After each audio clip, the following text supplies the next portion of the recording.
En muchas ocasiones tendemos a relativizar muchos aspectos que rodean a un deporte y a un deportista. Esta condición se vuelve aún mayor cuando la trasladamos a una disciplina tan universal como es el fútbol. Caemos en el enorme error de fijarnos única y exclusivamente en la punta del iceberg. No valoramos el éxito alcanzado por un futbolista en su justa medida, pudiendo pensar que ha llegado hasta ahí atravesando un camino fácil y sencillo. Sin embargo, la realidad puede ser muy distinta. Existen casos de jugadores de fútbol que han hecho historia literalmente, pero cuya travesía hasta coronarse ha sido realmente dura.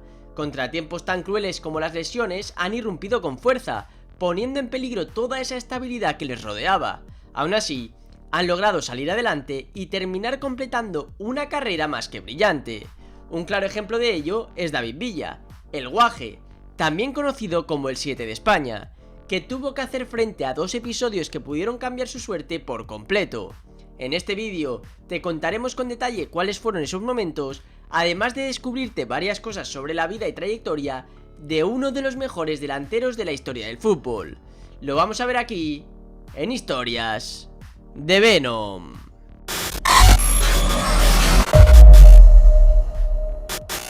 El 3 de diciembre de 1981, David Villa Sánchez nació en Tuilla, una pequeña parroquia asturiana perteneciente al municipio de Langreo, que contaba con poco más de 1500 habitantes. Gran parte de los vecinos de la localidad se dedicaban a la minería. De hecho, el propio padre de Villa era minero.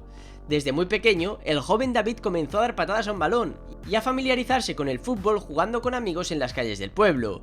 Muchos, incluida su familia, detectaron desde bien temprano que tenía talento para este deporte, por lo que le animaron a seguir y pelear por uno de los sueños más populares entre los niños, el sueño de ser futbolista. Pero a los 4 años, todo estuvo a punto de truncarse. Un accidente provocó que se rompiera el fémur de su pierna derecha. Quizás en un principio puede parecer algo poco alarmante, aunque lo cierto es que su recuperación se complicó hasta el punto de que los médicos dejaron de ser optimistas. La posibilidad de que Villa quedase cojo para siempre y no pudiese andar con normalidad era una probabilidad que estaba encima de la mesa. Afortunadamente, el desenlace fue otro y tras 6 largos meses, dicha fractura terminó por cicatrizar correctamente.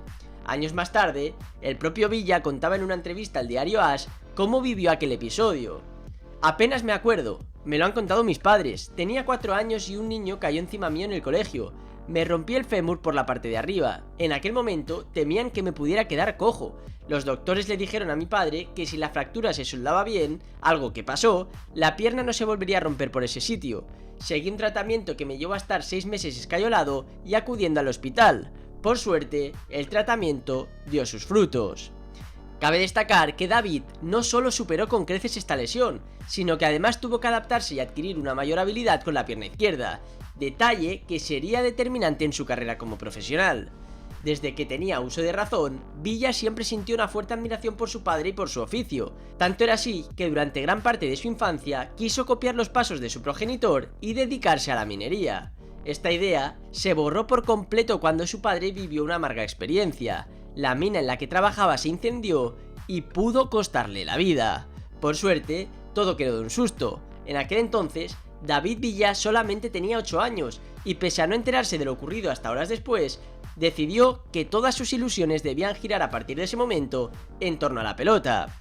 Según afirmaba el propio David Villa, de niño quería ser como mi padre, era mi ídolo, pero a medida que pasaron los años, vi lo difícil que era ser minero y el trabajo que debían desempeñar. Por esto cambié de idea y elegí jugar al fútbol. A medida que el tiempo pasaba y las posibilidades de acabar siendo futbolista crecían, quiso probar fortuna en uno de los equipos más ilustres de Asturias, el Real Oviedo, del cual su padre era aficionado. Realizó una prueba, pero el conjunto Carballón le rechazó.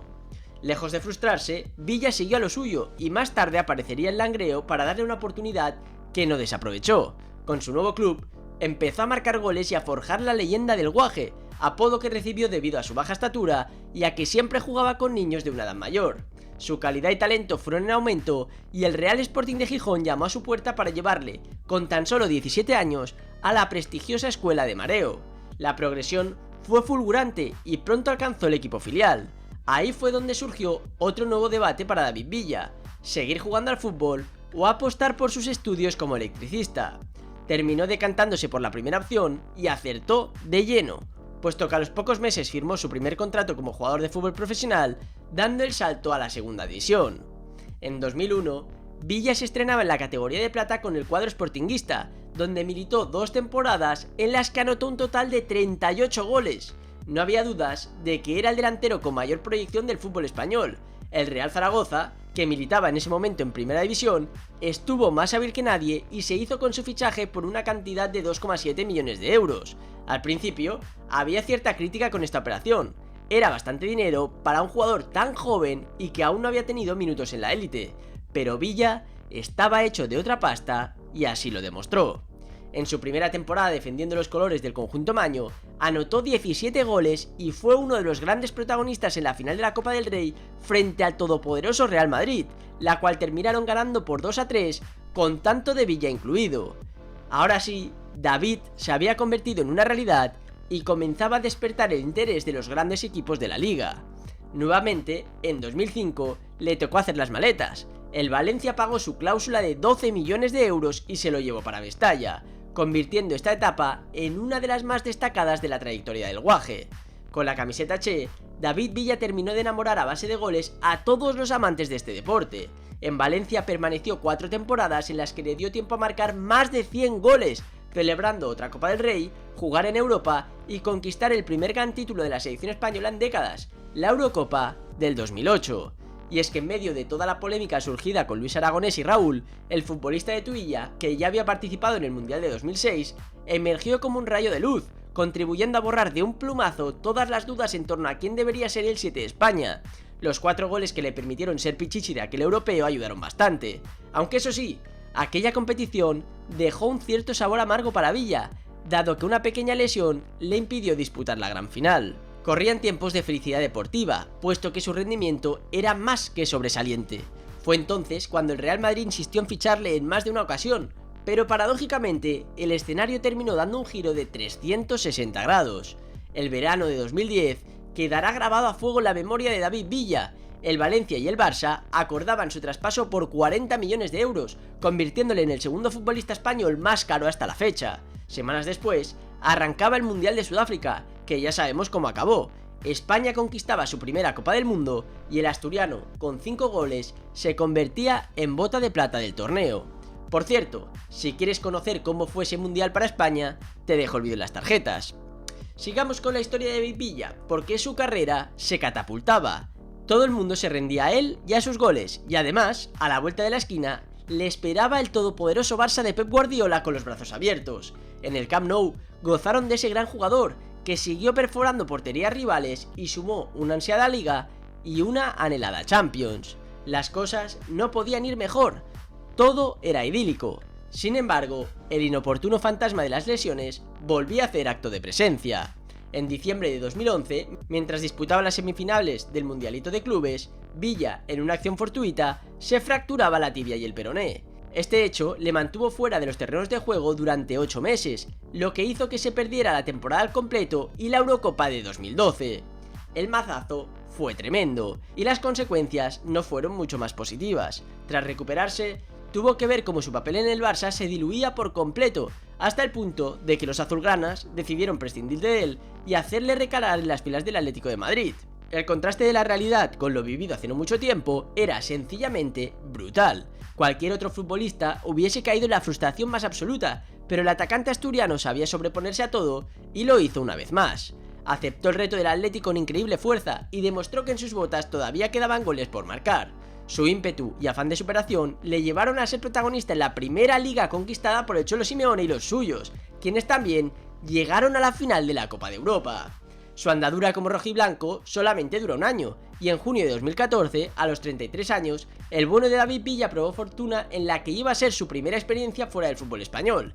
Emprendió un viaje hasta Estados Unidos, concretamente al New York City de la MLS, pero antes hizo escala en Australia para jugar como cedido en el Melbourne City Football Club.